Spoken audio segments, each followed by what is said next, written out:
So I don't want to get into this now because, like I said, we're over 2 hours into the interview, and I appreciate your time, and you're so giving with your time. And I don't know if we'll be lucky enough to do a third one. I hope I am because you're fantastic to talk to. But I am curious if we do a third one.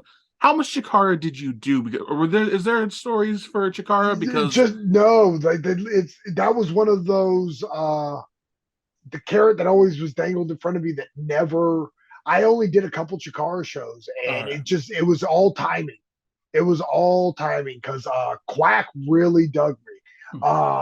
He would always, I mean, he would constantly put me over. I did those.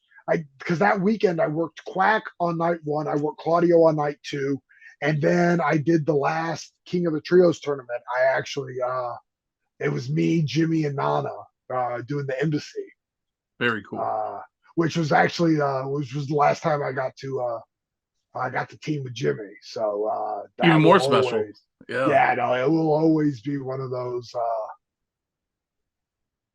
It will always hold a very, very special place in my heart.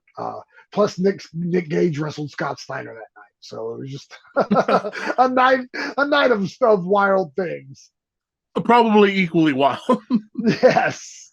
Yeah, because Chikara is just such an interesting place, and there's a lot of stories. I feel like not enough people talk about their time in Chikara, so I'm always looking to hear more about it and Yeah, no, interactions it with was. Quack. And Yeah, if like I said, it's one of those things that like if the timing would have been right, I think I would have been there every weekend. But it just nothing ever worked out for us. But it was always something on the table that we were both parties were very interested in. We just couldn't make it work.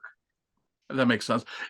And like I said, you've had such a crazy career. Again, we didn't get into NWA, didn't get to Yeah. Wrestling Road Diaries, which is something I'm dying to hear.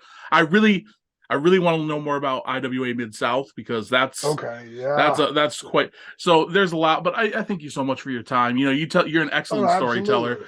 Thank you so There's a much. reason why you're so good in professional wrestling. Clearly, it carries over to your interviews. I try.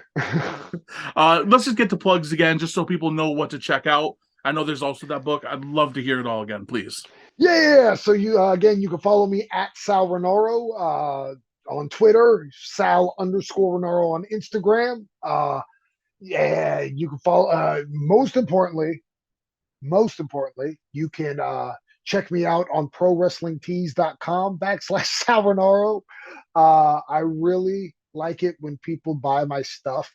That's really Definitely do that. Definitely do that. it's really super cool when people do that.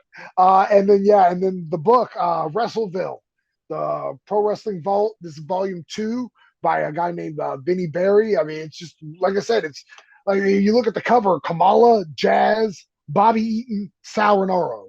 Perfect. One of these things are definitely not like the other, but you can check it out on wrestleville.com. I mean, I mean, it's a very interesting read, and it's all the chapters. It's a breakdown of multiple people, and so we're talking 4 or 5 pages per chapter. So it's a very easy and digestible read. You got to go to the bathroom, you get a chapter in. It's a win-win for everybody, right?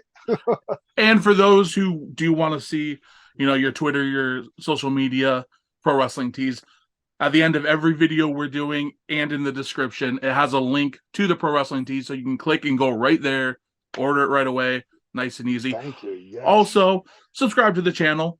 Follow us on Twitter at Armbar Sidebar. Follow us on Instagram at Armbars and Sidebars, and we're on YouTube, Armbars and Sidebars.